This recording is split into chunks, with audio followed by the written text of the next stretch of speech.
Right, in today's video, I'm going to do a quick review of what needs to happen to guarantee the third daily cycle scenario.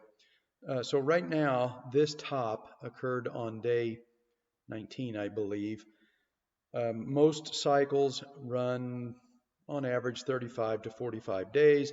So a left translated cycle would be a cycle that tops on, let's say, day 20 or earlier.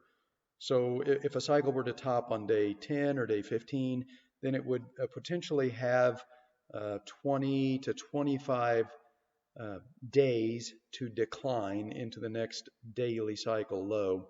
So that's the definition of left translating. It just means that the cycle is spending more time in the declining phase of the move than the advancing.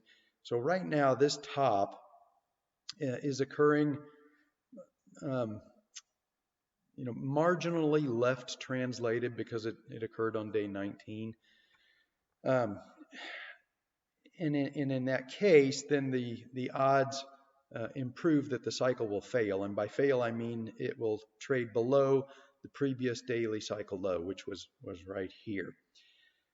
So in order for this to right translate, then the market would need to continue to rally and make at least a higher high than this before starting the move down into the daily cycle low. I tend to think that's probably going to happen.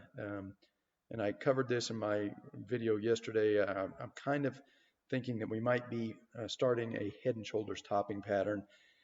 Um, anyway, for this cycle to officially right translate, the S&P will need to rally up and at least marginally break this June 8th high.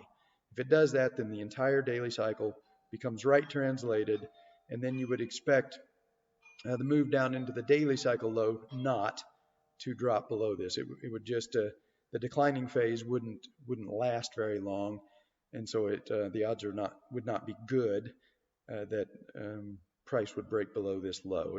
And again, this is not 100%. Sometimes right translated cycles do result in a failed cycle, but most of the time they don't. The odds are against it. So that's kind of what I'm expecting with the follow through yesterday.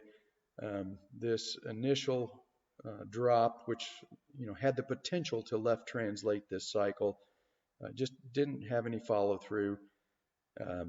And so that's what I'm watching for. I'm watching for a higher high. If that's the case, then this cycle will right translate, and then that would mean that we're going to need a third daily cycle before we can get our larger intermediate cycle low. And then it would be the third daily cycle that would potentially left translate and give us that larger degree intermediate cycle low, something really scary like this move here. Although, like I said yesterday, I really don't expect this low to get broken, but I am kind of expecting the next intermediate cycle low to come down and test, maybe something between 25 and 2,700, which would be quite a drop if, if this daily cycle does manage to make a higher high, and maybe we come up enough to fill this gap here, then that is going to be, a